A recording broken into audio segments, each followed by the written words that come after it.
사랑하는 여러분, 종교개혁자 칼빈은 이런 이야기를 했습니다. 모든 직업은 성직이다라는 말을 했습니다. 목회자만이 성직 거룩한 일 하는 것이 아니라 회사원도 또 우리 가정주부도 또 농부도 다 하나님 앞에서 거룩하게 섬기는 사람들이다라고 그런 말을 했습니다. 또 마틴 루턴도 비슷한 이야기를 했는데요. 우리가 다니는 직장이 하나님의 가면이라 이런 말을 했습니다. 무슨 말이냐면 이는 하나님께서 우리의 얼굴이 되시고 우리의 손과 발이 되시고 우리 몸이 되셔서 우리와 함께 우리의 일터로 나아가신다라는 그런 뜻입니다. 그래서 우리가 하는 모든 일들, 또 우리가 가진 직분이나 직업들은 우리를 자신만을 위한 것이 아니라 하나님의 명령을 따라서 우리가 이웃을 사랑하며 복음을 증거하는 그런 현장, 하나님께서 우리를 통하여 역사하시는 현장이다라고 말하는 그런 뜻이 되는 것입니다. 그러므로 여러분, 우리가 이 예배를 사모하며 올라와서 예배를 마치고는 나만 가고 예수님을 여기 두는 것이 아니라 우리가 주님과 함께 삶의 현장으로 나아가는 것입니다. 우리의 가정으로, 우리의 일터로 만나는 사람들 가운데 주님과 함께하는 것이 바로 우리의 삶인 것입니다. 우리는 어디를 가든지 하나님께서 우리 안에 계시고 우리와 함께 하심을 믿고 때를 얻든지 못 얻든지 장소를 불문하고 우리가 가는 길이 곧 예수님을 증거하는 그런 전도와 선교와 같은 이런 주의 일을 한다라는 이런 마음으로 살아가야 될 줄 믿습니다. 이번 주가 우리나라 고유의 명절 설날이 있습니다. 연휴로 이렇게 진행되어지는데 우리 교회는 이제 정상적으로 모든 예배를 드립니다. 우리가 여러분들이 어디서든지 우리가 하나님 앞에 예배드리는 삶을 살아가기를 원합니다. 가족이 함께 모이고 자녀들이 모이고 또 우리가 가기도 하고 그러지만은 어느 자리에 있든지 우리가 하나님 앞에 예배하는 그런 그리스도인의 삶을 살아가시기를 주님의 이름으로 축복합니다. 사도 바울은 예수님을 믿고 변화된 후부터 그냥 사도 바울의 삶이 곧 하나님의 일이었습니다. 사도 바울이 가는 곳이 곧 선교지이며 하나님께서 부르신 곳이다라고 믿고 나아가는 그런 삶을 살았습니다. 오늘은 바울의 2차 선교 여행 가운데 마지막 부분입니다. 여러분, 이 그림을 보시면 우리가 이 2차 선교 여행의 그 지도가 이렇게 쭉 여정이 나오는데요. 저 위쪽 베라에서부터 아테네로 내려오고 아테네에서 고린도로 가게 되어지고 고린도에서 다시 이 소아시아 지방 에베소로 가게 되어집니다. 오늘은 그 가운데 고린도 지방에 있었던 그런 전도의 말씀인데요. 바울은 아덴을 지나서 혼자서 서쪽으로 약 80km 떨어진 고린도 지방에 도착하게 되어집니다. 고린도는 당시 그 지역, 이 그리스라는 나라 가운데 가장 큰 규모가 있는 항구 도시였습니다. 고린도 지방의 역사를 우리가 알아야 되는데요. BC 146년에 이 로마에 의해서 이 고린도 지역이 완전히 폐허가 되어집니다. 그로부터 100년이 지난 후 BC 46년경에 그 줄리어스 시저에 의해서, 로마의 황제 줄리어스에 의해서 이 도시가 다시 재건되어지게 되어집니다. 그래서 잘 정비된 도시로 정비되어지면서 이 로마와 아시아를 잇는 그런 항구 도시로 탈바꿈하게 되어집니다. 당시의 인구가 일반 시민 자유인이 약 25만 명, 노예가 종들이 40만 명, 합해서 약 65만 명의 거대 도시니까 얼마나 큰 도시인지 모릅니다. 잘 닦인 도로와 그 도시 밑으로 수로를 만들어 가지고 물의 부족함이 없도록 그렇게 살게 한 도시고, 많은 신전과 극장들이 있는 그런 잘 발달된 도시였다라는 것입니다. 그러나 고린도는요, 역사적으로 우리 영적으로 바라보면요, 일찍이 볼 수 없었던 가장 방탕스러운 그런 도시였다라고 말을 합니다. 고린도는 항구 도시로서 선원들이 많이 오고 가게 되어지는데 이들을 위해 가지고 매춘과 향락이 가득하여 가지고 성적으로 매우 타락한 도시였다라고 합니다. 또한 이주민들이 많이 그곳에 정착하면서 자기들의 우상들을, 자기들의 신들을 가져와서 섬김으로 정말 그 도시는 많은 우상들이 혼잡한 그런 도시였다라는 거죠. 특히 이 고린도에는요, 우리가 많이 들어서 아는 사랑의 여신이라는 아프로디테의 신전이 있었습니다. 근데 그 신전에는 얼마나 거대한지 그 신전에 섬기는 여사제가 1000명에 이른다라고 합니다. 근데 이 여사제 1000명이 다 무슨 일을 하느냐? 신전 창녀들이라는 겁니다. 그러니까 향락과 이런 것을 통해서 예배드리는 그런 도시였다라는 것입니다. 그래서 여러분, 이 고린도라는 뜻, 코린티언스라는 이 고린도가 고린도인처럼 살다라는 것은요, 간음하다 이런 뜻을 가지고 있다고 합니다. 고린도인 이러면은요, 고린도인 친구다라고 얘기하면 그 사람은 창녀라는 그런 뜻이었다고 합니다. 그만큼 이 도시가 얼마나 향락에 방탕한 도시였는지를 알 수 있는 것입니다. 바로 이곳에 지금 사도 바울이 홀로 먼저 도착했다라는 것이죠. 여기서 이러한 도시 가운데 바울은 무려 오늘 말씀해 보니까 1년 6개월이나 머물면서 그들에게 전도하며 하나님의 말씀을 가르쳤다라고 말씀하고 있습니다. 하나님은 이 바울의 발걸음을 이렇게 타락한 도시로 인도하시면서 그 도시 가운데 복음의 빛이 비추도록 그렇게 인도하셨습니다. 사랑하는 여러분, 전도와 선교는 우리가 인종을 뛰어넘는 것이고 지역을 가리지 않고 시간을 초월하여서 일하는 것이 바로 전도와 선교입니다. 오늘 우리 말씀을 통하여서 바울의 2차 선교 여행 가운데 이 고린도 지방에서의 선교를 우리가 짧게 살펴보면서 우리 마음 가운데 전도와 선교의 그런 사명에 대한 우리 마음 가운데 열정이 일어나게 하시고, 또 오늘 말씀을 통하여서 우리에게 주시는 교훈들을 우리 두 가지로 살펴보기를 원합니다. 첫 번째로, 주의 일을 할 때에 만남의 복을 하나님께서 허락하십니다. 우리 같이 한번 읽겠습니다. 주의 일을 할 때에 만남의 복을 허락하셨습니다.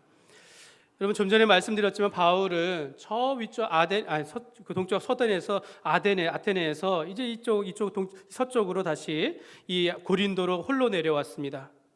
당시 자기와 함께했던 디모데와 실라는 아직 데살로니가에 머물러 있었고, 바울은 베레아에서 자기를 핍박하는 유대인들을 피하여서 아덴을 거쳐가지고 이제 고린도 지방까지 내려오게 된 것입니다. 근데 고린도 지방에 와보니까 인구가 많고 잘 발달된 도시다 보니까 자기가 무엇을 해야 할지 모르는, 어떤 사역을 할지, 어느 곳에 머무러야 할지 알지 못하는 그런 상황 속에서 하나님께서 바울을 도울 수 있는 동역자를 만나게 하십니다. 오늘 2절 말씀을 보면요, 2절 말씀을 천천히 우리 같이 한번 읽겠습니다.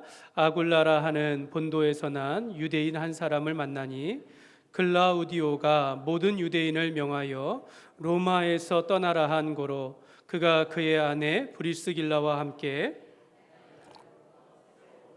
바울이 그들에게 가매. 여기 보면 바울이 그들에게 가매라는 것을 보면 아마 이 아굴라와 브리스길라 이 부부인데요, 이 부부를 알고 있었던 것 같습니다. 근데 이 아굴라와 브리스길라는 본래 이탈리아에 있는 로마에서 거주하고 있었는데, 마침 글라우디오 로마의 황제가 이 로마에 있었던 유대인들을 추방 명령을 내린 겁니다. 아마도 이 유대인들이 기독교인들과 함께 있으면서 많은 도시적으로 혼란을 일으켰기 때문에 기독교인들이라 생각하지 않냐, 그냥 유대인들 전체를 그냥 아예 추방해 버렸다라는 겁니다. 그래서 아굴라와 브리스길라가 자기가 평생에 평생에 살았는지 모르겠지만 살았던 그 자기 집을 버려두고 쫓겨나게 되어지면서 고린도까지 왔는데, 여기서 바울을 만나게 되어진 것입니다. 하나님은 이 바울은 저 베레아에서부터 쫓겨와가지고 고린도까지 왔는데, 저 아굴라와 브리스길라도 그러한 자기의 그 삶의 그런 어려움 가운데서 여기까지 왔는데, 여기서 두 사람이 만나게 되었다라는 것입니다. 그 독일의 물리학자 아인슈타인 박사는 이런 말을 했습니다. 세상을 보는 데는 두 가지 방법이 있는데, 하나는 모든 만남을 우연으로 보는 것이고, 다른 한 가지는 모든 만남을 기적으로 보는 것이다 라는 말을 했습니다. 그가 이제 과학자이고 물리학자이기도 하기 때문에 이런 거죠. 산소와 수소가 만나면 물이 되는 것처럼, 우리가 하나님을 만나서 변화를 받으면 우리가 가는 곳마다 모든 만남이 하나님께서 인도하시는 기적과 같다라는 것입니다. 이 아굴라 부부와 바울은 이렇게 하나님의 인도하심 속에서 이곳에서 만나서 함께 동역하는 삶을 살아가게 되어집니다. 오늘 3절 말씀에 보면요, 이들이 3절 말씀에 생업이 같음으로 함께 살며 일을 하니 그 생업은 천막을 만드는 것이라. 마침 사도 바울도 천막을 만드는 일을 할 줄 알았는데, 이 아굴라와 브리스길라도 이 천막을 만드는 일을 생업으로 지금까지 해왔다라는 것입니다. 그래서 이 사도 바울이 그들의 일을 도와가면서 자기의 생계에 도움을 받게 되었다라는 것입니다. 이 아굴라와 브리스길라는 바울을 위하여서 자기 지분을 오픈하면서 모든 일들을 도와주면서 함께하는 그런 삶을 살아가게 되었습니다. 바울은 이렇게 보면요, 만남의 복이 있는 그런 사역자였습니다. 사도 바울이 처음 예수님을 믿었을 때, 예수님을 믿기 전에는요, 교회를 핍박하는 사람이었습니다. 교회 믿는 사람들, 예수 믿는 사람들을 옥에 가두는 그런 일들 하는 사람이었는데, 부활의 예수님을 만나면서 이 사울이었던 사람이 바울이 되어 변화를 받았는데요. 그런데 그가 그리스도인들 앞에서 교제하기가 어려운, 여전히 위협적으로 사람들이 생각할까 봐 두려웠을 때에, 그때 바나바라는 사람이 자기의 기득권을 내려놓고 이 바울을 그리스도인들에게, 제자들에게 소개하면서 그때로부터 바울을 섬기는, 함께하는 종이 되었습니다. 그래서 이 바나바는 1차 선교 여행 가운데 바울과 함께하는 동역자였고요, 2차 선교 여행 중에는 이 실라와 또 누가와 함께하면서 중간에 디모데를 만나면서 평생의 동역을 하는 그런 만남을 갖게 되어집니다. 그리고 오늘 고린도 지방에서는 아굴라와 브리스길라를 만나게 된 것입니다. 사랑하는 여러분, 주의 일을 하는 곳마다 우리가 주님의 일을 하면서 살아갈 때 우리가 이러한 만남의 복이 있다는 것을 여러분 믿으시기를 바랍니다. 여러분, 나중에 이 사도 바울이 이 아굴라와 브리스길라를 로마서에 보면, 로마서 16장 3절 4절에 보면 이렇게 이들을 평가합니다. 이들에 대하여 말을 하는데요, 너희는 그리스도 예수 안에서 나의 동역자인 브리스가와, 이 브리스길라입니다, 브리스가와 아굴라에게 문안하라. 그들은 내 목숨을 위하여 자기의 목까지도 내놓았나니 나뿐 아니라 이방인의 모든 교회도 그들에게 감사하느니라. 이 아굴라와 브리스길라를 사도 바울은 나의 동역자라, 나의 동역자라 이렇게 말하고 있습니다. 여러분 어떻습니까? 여러분의 옆에 있는 사람을 나의 동역자라, 나의 한 가족으로 그렇게 여기고 있습니까? 그럼 이 아굴라와 브리스길라는 바울을 위하여 자기 목숨을 내놓을 정도로 그렇게 함께했다라는 것입니다. 모르겠습니다. 제 곁에 여러분, 저를 위하여 목숨까지도 함께할 수 있는 그런 동역자가 여기 계셨는지 저는 그렇게 믿습니다. 그런데 여러분, 바울은 그걸 확신하고 있는 겁니다. 이 아굴라와 브리스길라가 하나님을 위하여 충성된 하나님의 신실한 그리스도인인데, 그가 그의 하나님의 사역을 위하여, 자기를 위하여 목숨을 바치는 이 아굴라와 브리스길라는 바울이 나중에 로마의 감옥에 갇혔을 때 직접 찾아와 가지고 함께 고난을 겪었던 그런 신실한 그리스도인 동역자였음을 성경은 또 말씀하고 있습니다. 여러분 한번 생각해 보십시오. 이 아굴라와 브리스길라가 저 로마에서 추방당했을 때까지만 해도 여러분 사도 바울을 만날 만한 그런 생각을 했었겠습니까? 그때 삶의 자기의 모든 터전을 잃어버리고 쫓겨나는 그런 상황 가운데서 성령님께서 야, 내가 인도하는 곳으로 가라, 거기서 네가 사도 바울을 만날 것이다, 그때 그런 말씀만 주셨더라도 그렇게 그때 힘들지 않았을 텐데, 아굴라와 브리스길라는 그 자기 삶의 모든 터전을 잃어버리면서 여기까지 쫓겨와가지고 이제 막 삶의 터전을 살아가는 가운데 하나님께서 인도하시는 사도 바울을 만나게 되면서 그가 나중에 이 고린도를 떠나서 나아갈 때 이 아굴라와 브리스길라가 함께 그 사역에 동참하게 되어지면서 남은 인생을 주님을 위하여서 살아가게 되어집니다. 사랑하는 여러분, 여러분의 삶 속에서 이러한 신실한 동역자를 만나시기를 주님의 이름으로 축복합니다. 여러분, 우리도 바울이 만났던 아굴라 부부와 같은 우리 신실한 동역자가 되어지고 신실한 동역자로 우리가 살아가기를 원하는데요, 아굴라 부부가 바울을 만난 것 같이 여러분 신실한 종과 신실한 주의 그리스도인들이 만나가지고 하나님의 일들을 하게 되어진다면 여러분 이것이 얼마나 아름답고 감사하겠습니까? 저도 몇 년 전에 미국에서 들어오면서 다시 들어가지 못하는 그 어려운 상황 가운데 오늘 몇 년 후에, 지금도 벌써요 많은 시간들이 흘렀지만 몇 년 후에 이렇게 혁신중앙교회를 만나며 여러분들을 만나게 될 것을 그때 보여주셨다면 저 그때 그렇게 울지 않았을 것 같습니다. 여러분, 우리의 삶 가운데 여러 가지 어려운 상황들, 앞길이 막막하고 우리의 삶의 실패와 같은 그런 막막한 상황 가운데서도 우리가 주님을 붙잡고 주의 일들을 감당할 때에 하나님께서는 우리의 길을 열어주시면서 우리에게 만남의 복을 허락하실 줄 믿습니다. 여러분, 어떤 분이 그러더라고요. 김천은 무엇이 유명합니까? 무엇이 유명합니까? 김천이? 그럼 어떤 분이 그러더라고요. 김밥 천국이 유명합니다. 김밥 천국의 줄임말이 김천이거든요. 김천. 그래가지고 저쪽에 있는 우리 김밥 천국 제가 몇 개, 2개인가 있는 걸로 알고 있는데요. 가본 적도 있는데요. 근데 여러분, 어떤 분이 그러십니다. 그분이 말하기를, 여러분, 우리나라의 대한민국의 남한을 십자가를 쫙 그어서 그 중심이 바로 김천입니다. 여러분, 우리가 이 남한의 중심에서 우리가 살아가고 있는 거거든요. 하나님께서 이 남한의 중심에서 우리가 혁신중앙교회 안에서 우리가 성도들로 하나님 앞 함께 예배하며 이렇게 만난 것이 여러분 우연이 아니라 하나님의 섭리 안에서 이루어진 하나님의 만남인 줄 믿습니다. 하나님께서 우리를 만나게 하셨다라는 것입니다. 여러분, 우리의 삶 가운데서 여기 계신 모든 분들이 이 땅을 살아가면서 우리가 이렇게 우연적으로 만난 것이 아니라, 내 옆에 있는 분이 오늘 우연으로 내 옆에 있는 것이 아니라, 오늘 우리 한 자리에서 예배하는 것이 하나님께서 우리를 인도하시고 우리를 만나게 하신 것을 믿고 우리가 주님 안에서 신실한 동역자로 살아가기를 간절히 소원합니다. 여러분, 우리 교회 안에서 우리가 교회를 향하여 우리가 다른 눈으로 보고 다른 생각을 하고 살아가는 것이 아니라 하나님께서 우리를 한 교회로 만나게 하심을 우리가 믿고 살아갔으면 좋겠습니다. 저 지난주에 우리 새가족 환영회를 하면서 짧은 시간 그 만남에 대한 그런 말씀을 잠깐 전했는데요. 여러분, 우리가 인생에서 가장 중요한 것은요, 사실은 만남입니다. 여러분, 인생의 행복과 불행 다 어디에서 나옵니까? 만남에서 나타납니다.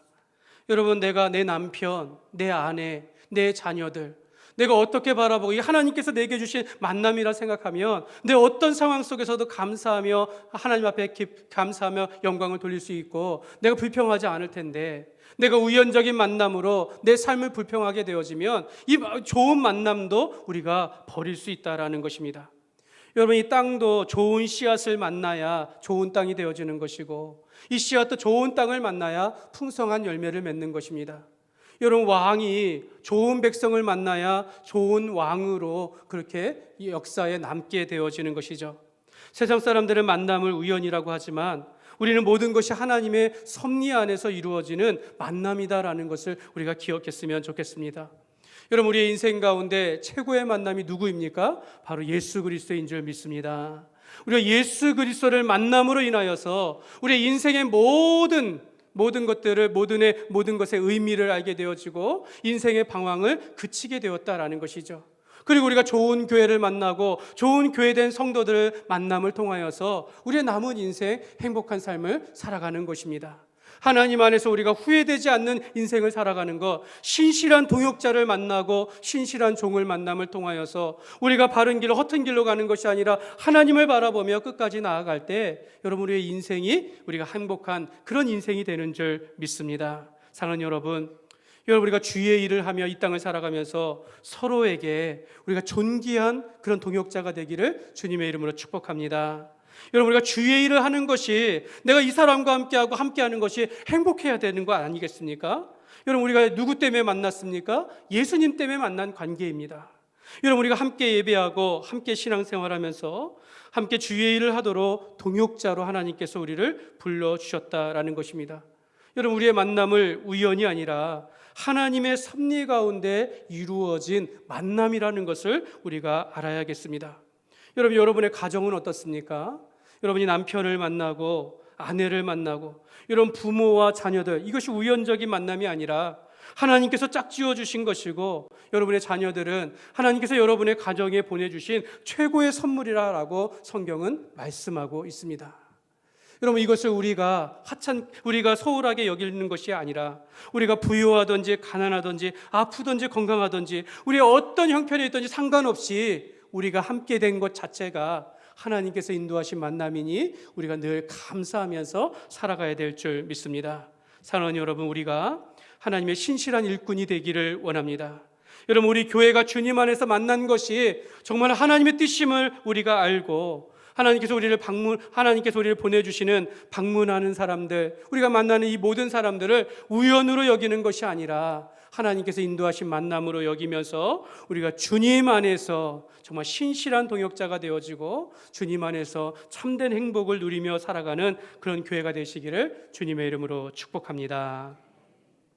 두 번째로, 오늘 말씀의 교훈 중에 하나는요, 하나님은 고난 중에 사명의 확신을 주십니다. 같이 한번 읽겠습니다. 하나님은 5절 말씀 보겠습니다. 5절 말씀에 보면 바울이 하나님의 말씀에 붙잡혀 유대인들에게 예수는 그리스도라 밝히 증언하였다라고 말합니다. 이는 바울이 복음에 사로잡혀 가지고 예수님을 온전히 증거하였다라는 것입니다. 이렇게 할 수 있었던 것은 자기와 함께하는 아굴라와 브리스길라에 생계적으로 도움을 주고 있었기 때문에 바울이 하나님의 말씀을 증거하는 일에 모든 시간을 쏟을 수 있었다라는 것입니다. 근데 여러분, 불행하게도 이 말씀을 듣는 유대인들은 바울의 말씀을 듣지 않았습니다. 오히려 비방하며 핍박했습니다. 바울은 가는 곳마다 회당에서 유대인들을 향하여 하나님의 말씀을 증거하였지만 저들은 계속해서 반대하고 핍박하고 이런 일들이 심해졌다라는 것입니다. 여러분, 6절 말씀을 보면요, 6절 말씀 같이 읽겠습니다. 그들이 대적하여 비방하거늘 바울이 옷을 털면서 이르되 너희 피가 너희 머리로 돌아갈 것이요 깨끗하니라 이후에는 이방인에게로 가리라 하고. 바울은 지금까지는요, 유대인이든지 헬라인이 구분 없이 복음을 전했는데 이 유대인들을 자기와 같은 동족이요 선민을 가지고 있는 그런 마음들, 그들의 말씀이 있기 때문에 그들에게 복음을 전하지만 그들은 계속해서 비방하며 적대하며 저 위에서 쫓아오면서까지 자기를 괴롭히는 것입니다. 바울이 더 이상 참을 수 없어서 자기 옷을 털면서 저들에게 말하는 겁니다. 이제 너희가 심판을 받는다 할지라도 너희가 복음을 거부했기 때문이지 나는 책임이 없다라고 말하는 것입니다. 너희가 유대인이지만 내가 이제부터는 너희를 유대인으로 여기지 아니하고 이방인으로 여기며 내가 이방인을 위한 선교를 말씀을 전하겠다라고 다짐하게 되어진다라는 것입니다. 그리고 앞으로는 내가 이방인들을 위한 사역을 가하겠다라고 선언하고 있는 것입니다. 바울은 이때로부터 회당보다는 이방인의 가정을 개척하기 시작합니다. 7절 말씀에 디도 유스도라는 이방인을 만나 그를 예수 믿어서 가정교회를 시작하게 되어지는 것이죠. 8절에 회당장 그리스보라는 유대인을 말고 온 집안이 예수를 믿게 되어지는데 그 유대인의 가정을 이 유스도라는 가정에 속해서 가정교회로 그렇게 시작하게 되어집니다. 하나님은 자기를 괴롭히는 그 유대인들을 향하여 두려워하는 바울을 향해서 너는 두려워하지 말고 침묵하지 말라 말하라라고 하면서 이방인들을 위한 사명에 대한 확신을 더욱더 주게 되어집니다. 그러면서 10절 하반절에 보면요, 내가 이 성중에 내 백성이 많음이라 라는 말씀을 듣고 이 타락하고 방탕한 도시 가운데 이방인들을 향한 선교를 하면서 무려 1년 6개월 동안이나 하나님의 말씀을 가르치면서 그 교회가 크게 성장하게 되어집니다. 저는 오늘 말씀을 보면서 바울은 아마 이때로부터 더 큰 꿈과 비전을 갖지 않았을까 이런 생각을 합니다. 하나님께서 자기를 이방인의 사도로 부르신 것을 확신하게 되어지면서 내가 때가 되면 저 로마로 향하여서 내가 나아가고 유럽을 그때 스페인까지 나아가서 복음을 증거하리라 라는 이런 다짐을 여기서 하지 않았을까 이런 생각을 하게 되어집니다. 사도행전 28장까지 있는데 그 마지막이요, 바울이 로마에까지 이르러서 복음을 전하는 것으로 마치게 되어지는데 바울은 오직 이방인들을 향한 사역자로서 당시 세계를 지배하던 그 로마에까지 복음을 전하면서 그의 사명을 다하게 되어집니다. 사랑하는 여러분, 하나님께서 바울을 통하여서 이 소아시아를 넘어 로마에 이르기까지 이방 선교의 문을 여신 것처럼 하나님께서 오늘 우리 교회를 통해서 선교의 문을 열어주시기를 주님의 이름으로 간절히 소망합니다. 여러분, 우리 교회를 통하여 하나님께서 정말 큰 일들을 행하시는 그런 일들을 우리가 받기를 원하는데요, 저는 여기 계신 분들이 단순히 우리가 교회에 와가지고 예배 드리고 또 말씀의 은혜를 받아 우리가 새 힘을 얻어서 돌아가는 것, 여러분 참 좋지요. 근데 그것이 전부가 아니라 하나님께서 저와 여러분들을 부르신 이유와 목적에 대하여 확신하기를 원합니다.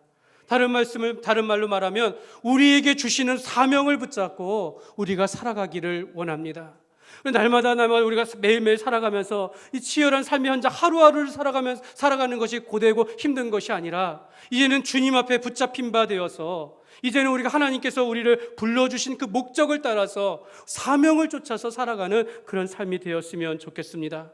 하나님은요, 여러분들이 한 남자와 한 여자가 만나서 하나님이 짝지어 주시며 가정을 이루게 하십니다.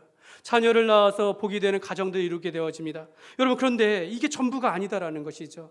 하나님은 여러분의 가정을 향한, 여러분이 남편을 만나고 아내를 만나거나 자녀를, 여러분의 가정을 만나고 여러분의 삶 속에서 주시는 여러분을 향한 사명을 주신다라는 것입니다. 여러분이 이 땅을 살아가는 이유를 주신다라는 것입니다. 저는 우리 교회가 율곡동에서 많은 소문이 나가지고 많은 사람 오면 좋겠지요. 그래서 우리가 풍성한 교제가 있고, 여러분, 그러나 거기서 멈추는 것이 아니라 우리 교회를 통하여서 이루시기를 원하는 그 하나님의 뜻을 쫓아서 우리가 나아가기를 원합니다. 사랑하는 여러분, 담임 목사를 위해서 여러분 기도할 때마다 함께 기도해 주시면 좋겠습니다. 제가 우리 교회를 향한 하나님의 뜻과 비전을 품고 그렇게 목회할 수 있는 종이 될 수 있도록 기도해 주시길 바랍니다.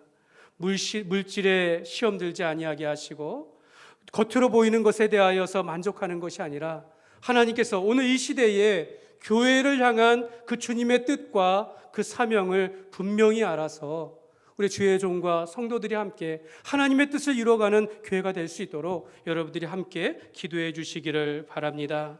사도 바울은 이 소아시아를 지나 빌립보와 데살로니가와 베레와 아덴을 거쳐서 고린도에 이르기까지 이 선교하는 과정 가운데 점점 내가 이방인들을 향하여서 내가 부름을 받았다라는 것을 확신하게 되어집니다. 사랑하는 여러분, 사실 교회의 본질은 예배에 있습니다. 여러분, 예배는 구원받은 하나님의 백성들이 하나님 앞에 나와 영광을 돌리는, 그러니까 우리 삶의 본질과 다름없는 것이 바로 예배입니다. 우리가 예배를 통하여 하나님의 말씀을 듣게 하시고 예배를 통해서 하나님의 뜻을 우리가 알아가게 되어지는 것입니다. 그러면서 우리가 예배를 통하여 하나님의 뜻과 비전을 확인하면서 이제 우리가 세상 가운데 나아가게 되어지는 것입니다. 그래서 우리는 예배의 자리에만 머무는 것이 아니라 예배를 통하여서 우리가 삶의 현장으로 나아갈 수 있어야 한다는 것입니다.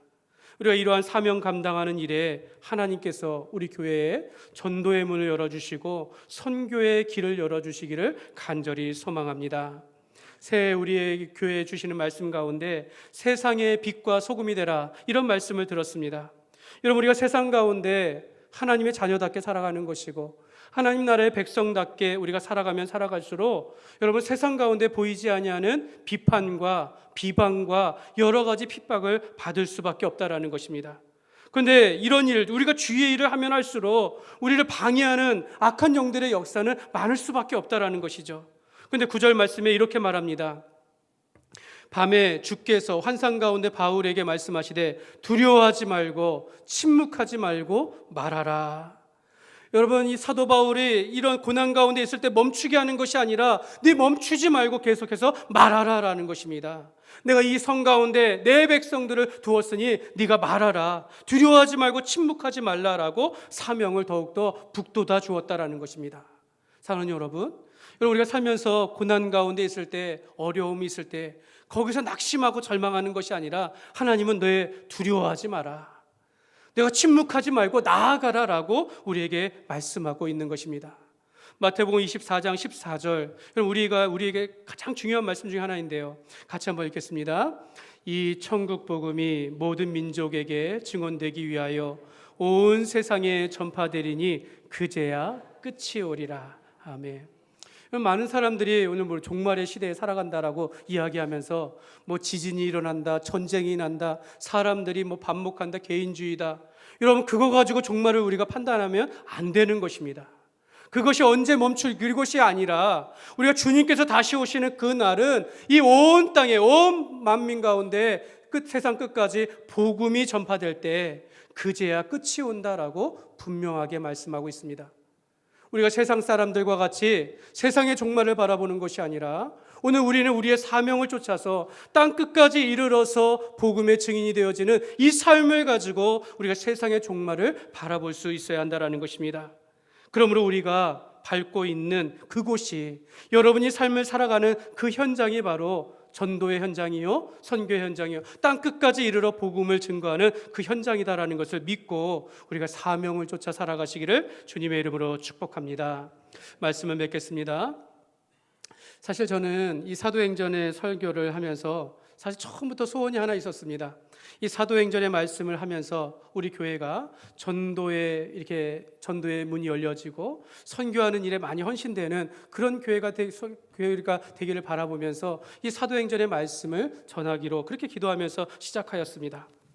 근데 여러분, 오늘 말씀과 그리고 분명히 또 하나님께서 그렇게 전도의 문을 믿고 열어주실 것을 믿고 나아가고 있습니다. 그런데 오늘 말씀을 준비하는 가운데 이런 생각을 하게 됩니다.